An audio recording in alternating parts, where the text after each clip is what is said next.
Hah, lama ngasam baru itu.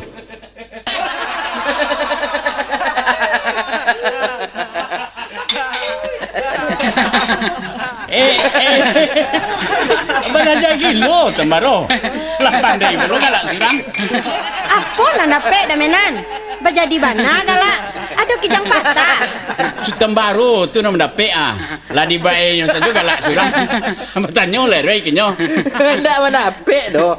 Oh, ambo tekan aja kisah lama menan. Oh. Lucu menan. Siapa saja nak menang bisa tak kejaban dek galak. Kisah apa tu Tambaro? Kisah masuk pengantin baru dulu mentiko. Oh, ketika kami sedang honeymoon. Yo ndak Roy? Dasar gaik jongkek. Ada-ada saja nantakan adinyo. Ketika tak lama ngadri itu Tambaro. Sedang honeymoon. Ba tengah ngomong menang muncak. Agak ganjian mau terang ada dan orang awak juga tu. Yo nak tengok muncak mah. Dek si Roy saja jale tu. Siapa jatuh tu Roy? Oi, Tambaro yo. Awak nak nongok bakatokan orang nan tengah. Indak nama orang bagai tu doh. Sitilah tu mah. Bukan istilah, Roy. Bahasa Inggris tu artinya bulan madu. Ayo tu. Bulan madu. Ale jale dek kalian tu. Honi tu bulan, mon tu madu. Ayo dah menan. Tambah lihat tu Tambaro. Acian deh Tambaro. Sama saja tu nyo. Kalau cara awaknya bulan manisan laba namanya. Alah tu Tambaro. Sakit baru dia ni galak. Aja tu. Alun baca itu ada le ala sakit hari mentiko. Ale ndak ka tapi ka jamban meko. Nak baal. Atarikan saya cerita tu Tambaro. Tapi tunggu sebentar tu Tambaro. Sakit baru mau nangah cerita Tambaro. Kau lagu Tambaro cik dulu banyak. Jadilah. Tapi nak sesak ke jamban lah dulu. Daripada ke jamban di Sarawak kau.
Kanai si punyo iduang den bojo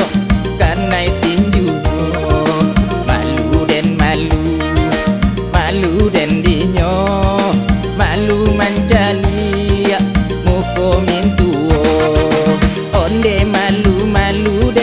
malu den dibuenyo pasopo mintuo malu den dinyo kini tio takana